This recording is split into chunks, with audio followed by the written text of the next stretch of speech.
हाय। हमारे बहुत सारे व्यूअर्स कमेंट्स में हमसे पूछते हैं कि हमारी ट्यूब्स भी ठीक है, शुक्राणु की मात्रा भी ठीक है, अंडा भी बराबर बन रहा है, तो आखिर हम प्रेग्नेंट क्यों नहीं हो पा रहे हैं। तो ये वीडियो उनके लिए है, क्योंकि ये सब चीजें जब सब कुछ ठीक आता है जांचों में, तो ये इंप्लाई करती है कि अनएक्सप्लेन इनफर्टिलिटी। अब अनएक्सप्लेन का मतलब ये नहीं है कि आपके डॉक्टर को समझ नहीं आ पा रहा कि क्यों प्रेगनेंसी नहीं आ रही, पर ये है कि जितने टेस्ट अवेलेबल हैं जो मोटे मोटे तौर पे प्रेगनेंसी ना आने के कारण होते हैं, अगर वो जांचे गए हैं वो ठीक है, फिर भी प्रेगनेंसी नहीं आ रही, तो वो क्या रीजंस है और वो क्या इलाज है जिसके लिए आप जा सकते हैं, और क्या आपको इलाज लेना भी चाहिए या फिर इंतजार करना चाहिए कि प्रेगनेंसी अपने आप हो जाए। तो सबसे पहले तो बात करते हैं कि अनएक्सप्लेन्ड इनफर्टिलिटी में अगर हमारी ओवरीज ठीक है, यानी कि अंडा ठीक बन रहा है, साइकिल आपकी बराबर हो रही है, आपने फर्टाइल विंडो भी कैलकुलेट कर लिया और ट्यूब्स हमारी दोनों खुली हैं, और तीसरी बात शुक्राणु की रिपोर्ट भी ठीक है, और चौथा यूट्रस यानी बच्चादानी भी बिल्कुल ठीक है, तो वो क्या कारण हो सकता है जिससे प्रेगनेंसी ना आए। सबसे पहली बात तो आप समझिए कि अंडादानी में अंडा बनता है। सो अगर अंडादानी में अंडा बना, पहली बात तो अंडा ढंग से रिलीज हुआ या नहीं हुआ हर महीने, ये हम किसी भी टेस्ट से बता नहीं सकते हैं। तो अगर हम फॉलिकल मॉनिटरिंग भी करते हैं, बहुत लोगों का शक होता है कि फॉलिकल मॉनिटरिंग होगी तो बताइए कि अगर हमारा फॉलिकल फूट गया तो अब तो पक्का प्रेगनेंसी आनी चाहिए। ऐसा बिल्कुल नहीं है। फॉलिकल मॉनिटरिंग पे हमें सिर्फ एक पानी की थैली दिखाई देती है जिसमें कहीं एक माइक्रोस्कोपिक एग होगा, तो अल्ट्रासाउंड पे देख पाना कि अंडा रिलीज हुआ या नहीं हुआ ये नामुमकिन है, ये पॉसिबल नहीं है। बट एक अंदेशा होता है कि अगर फॉलिकल ठीक रेट से ग्रो कर रहा था, सही टाइम पे फूट गया, उसके अंदर से पानी रिलीज हो गया और वो कोलैप्स हो गया, तो हाँ उसमें से एग रिलीज हुआ होगा। सेकेंड बात आती है कि अंडे की क्वालिटी कैसी है। जैसे जैसे एक फीमेल की उम्र बढ़ती है, चाहे उनकी साइकिल्स रेगुलर भी हो, एग रिजर्व भी अच्छा हो, फिर भी अंडा बनाने की जो क्षमता है वो थोड़ी कम हो जाती है, क्योंकि ये जो अंडे बनते हैं ये इतने हेल्दी नहीं होते हैं। हेल्दी ना होने की वजह से या तो इनसे प्रेगनेंसी आती नहीं है या फिर ये मिसकैरेज का कारण बनते हैं। तीसरी बात आती है कि क्या ट्यूब ने एक्चुअली अपना फंक्शन किया या नहीं किया। जो भी आप ट्यूब टेस्ट कराते हैं उसके अंदर नीचे से डाई डाली जाती है और वो दोनों तरफ से स्पिलेज होती है, बट ट्यूब का एक्चुअली काम जो होता है वो होता है रिवर्स, उसे अपने अंदर सक्शन करना होता है। एकमात्र ट्यूब का 100% टेस्ट ओपन होने का होता है प्रेगनेंसी। तो यदि प्रेगनेंसी नहीं आ रही है तो सारे फैक्टर्स को हम दिमाग में रखेंगे, बट ये भी सोचेंगे कि ट्यूब टेस्ट को कराए हुए बहुत टाइम हो चुका है, तो हो सकता है कि tube still they are not functional, they may be open, कि डाई यहां से वहां स्पिल हो रही है, बट फंक्शनैलिटी जो है वो होती है इसके कॉन्ट्रैक्शन रिलैक्सेशन से, जिससे अंडा इसके अंदर से पिक होता है। देन बात आती है चौथी कि सीमन सही टाइम पे डिपॉजिट हो रहा है या नहीं हो रहा है। सो इंटरकोर्स से सीमन यहाँ डिपॉजिट हुआ, but are you really trying in your fertile window. So important है कि आपने अगर अपने फर्टाइल विंडो को ही मिस कर दिया तो सब चीजें ठीक होने के बावजूद भी प्रेगनेंसी नहीं आएगी, क्योंकि अंडा जब एक बार शरीर में रिलीज होता है तो वो सिर्फ 12 से 24 घंटे तक ही फर्टिलाइजेबल रहता है, और जो शुक्राणु वेजाइना में डिपॉजिट हुए इंटरकोर्स से वो 24 to 48 आवर्स तक बेस्ट स्टेट में होते हैं। अब ये आधा दिन और ये अगर 2 दिन, तो एटलीस्ट ऑल्टरनेट डे इंटरकोर्स होना चाहिए फर्टाइल विंडो में, ताकि प्रेगनेंसी आ सके। देन बात आती है कि अगर ठीक टाइम पे इंटरकोर्स हुआ भी, तो इज इट नेसेसरी कि एग और स्पर्म आपस में फ्यूज करें।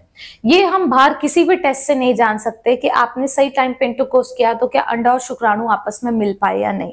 सो क्योंकि ये सारी जो चीजें हैं ये अनसर्टेन रहती हैं किसी भी नेचुरल ट्राई की साइकिल में। अगर हम आंकड़ों की बात करें तो अपने आप से सब कुछ सही होने पे प्रेगनेंसी आने की संभावना इंसानों में, ह्यूमन बींग्स में इज 15%, और जैसे जैसे आपकी एज बढ़ेगी, अगर आप 35 के ऊपर है तो ये 10%, और अगर आप 40 के ऊपर है तो ये 5% तक ही रह जाती है।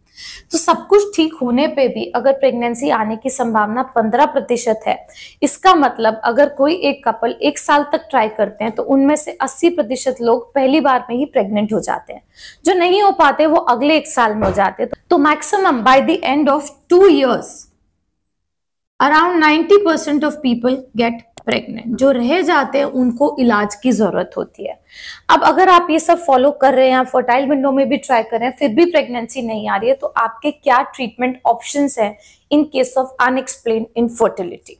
तो सबसे पहला ट्रीटमेंट ऑप्शन है कि कोई इलाज ना लें, जो मोस्टली लोग करते हैं। कोई इलाज नहीं लेते क्योंकि सब कुछ ठीक आ रहा है तो कभी ना कभी प्रेगनेंसी आ जानी चाहिए।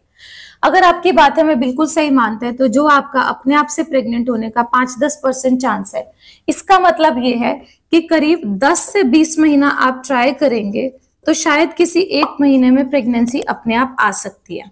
पर ये तभी कर सकता है इंसान जब उनकी उम्र कम हो, शादी को कम टाइम हुआ और अंडा बनाने की क्षमता जो एंट्रल फॉलिकल काउंट या AMH है वो बिल्कुल नॉर्मल हो।